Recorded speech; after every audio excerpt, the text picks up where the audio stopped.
गणाध्यक्षाय नमः। ॐ श्री हनुमते नमः। ॐ पंचमुखी हनुमते नमः।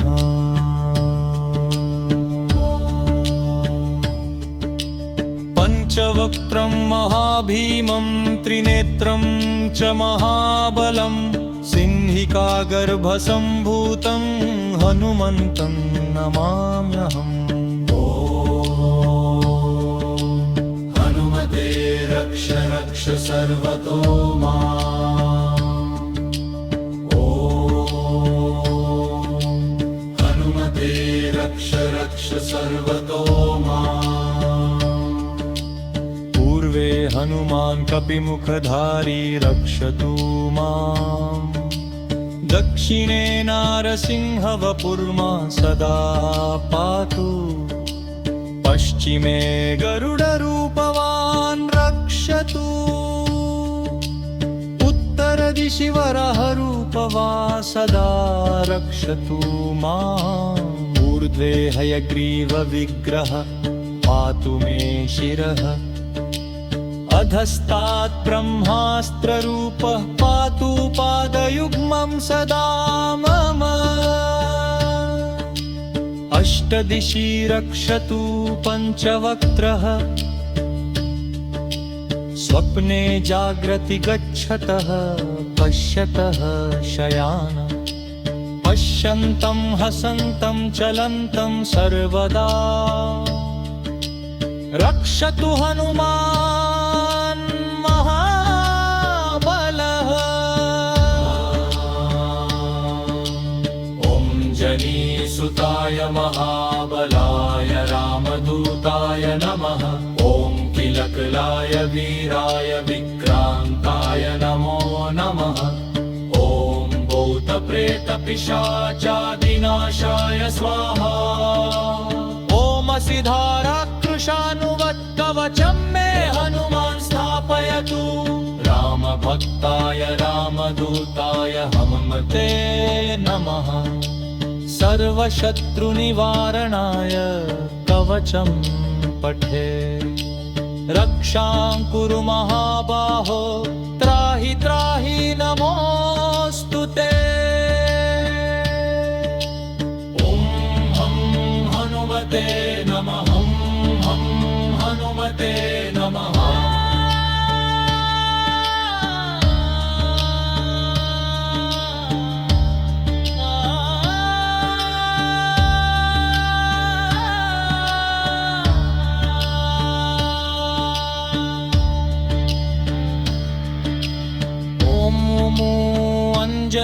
गर्भसम्भूतमारुतात्मजमुत्तमम्।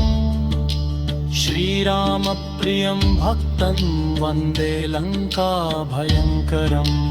पञ्चमुखन्धरं देवं हनुमन्तं नमाम्यहम्। पूर्वं तु वानरं वक्त्रं कोटिसूर्यसम्प्रभम्। दक्षिणे नारसिंहं च भयनाशं सदा स्मरे। पश्चिमे गरुडं वक्त्रं वक्रतुण्डं महाबलम्। उत्तरं तु वराहं च कामरूपं महाबलम्। ऊर्ध्वं हयग्रीवमुखं शङ्खचक्रगदाधरम्। एवं पञ्चमुखं रूपं हनुमन्तं महाबलम्। यो स्मरेत् प्रातरुत्थाय सर्वशत्रुभयं हरे। नाशयेत् दुःस्वप्नं शुभं दुष्टग्रहसमुद्भवम्। अभिचाराणि सर्वाणि मन्त्रतन्त्राणि भूतले। सापराधं न मुञ्चेत्तु पञ्चवक्त्रं हनुमतम्।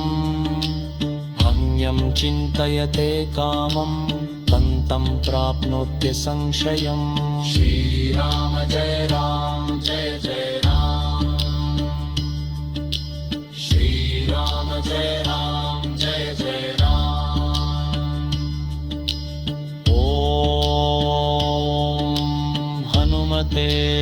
रुद्रावताराय नमः। ॐ पञ्चमुखी हनुमते नमः। ॐ रक्ष रक्ष हनुमते नमः। ॐ हनुमते